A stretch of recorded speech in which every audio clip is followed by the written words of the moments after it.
making the decision since they see that someone like themselves has been in a similar situation and benefited from it. The strategy, there are five different strategies that are used when making your proposal.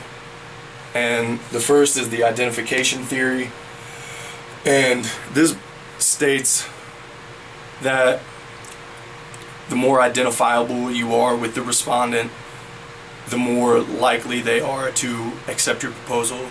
So you want to associate yourself with certain groups, clubs, parties, cultures, things of this nature that are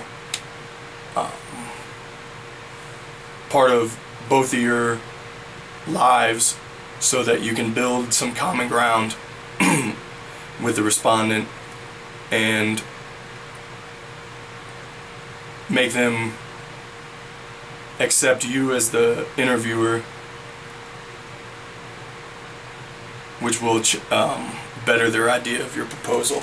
The next is the consistency theory, which states that humans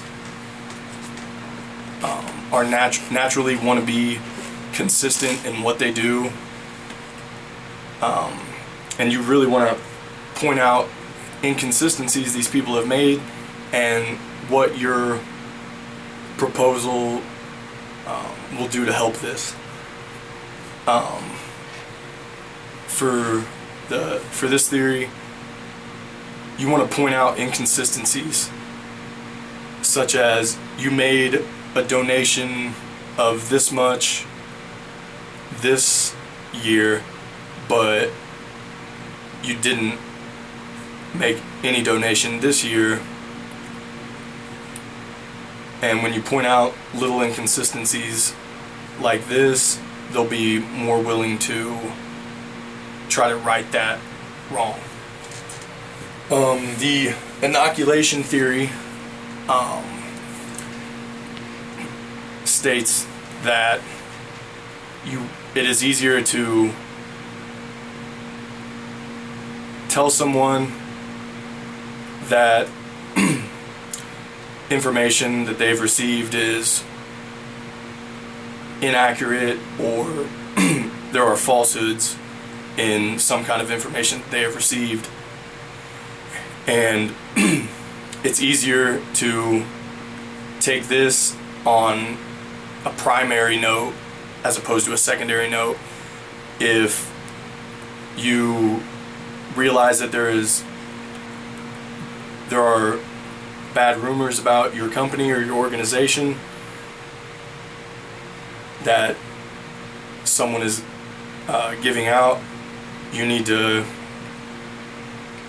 start making it a point to write the falsehoods that you've noticed and declare to people that haven't received this false information that it might be coming, and to beware of certain types of information and telephone calls possibly that they might be receiving, so that they can be wary of this. The induced compliance theory, basically you're trying to get the respondent out of their comfort zone. You want to make them involved in activities that kind of challenge what they feel, challenge their beliefs, to kind of get them out of their shell. You really want to get them out of their comfort zone and expose them to new ideas and values that they might not have been aware of before, to help persuade them into your proposal. And the last is the psychological reactance theory, which is more or less when you tell someone that they can't do something or can't have something, then they're going to want to do it and want to have it more. And this is really prevalent in books, cars, even toys. They release limited edition versions of cars that have already been released, that the limited edition will only be around for so long, and there are only so many.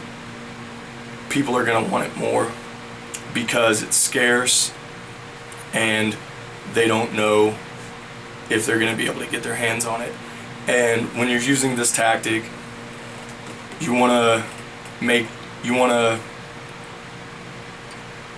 provide them with information on deadlines. When is this no longer going to be available? When is this possibly going to run out? How short a time period do they have, which will make them either pushed into the situation not by you but by themselves. They only have a limited time to determine whether to accept your proposal or decline it, and this will make that choice seem much more urgent.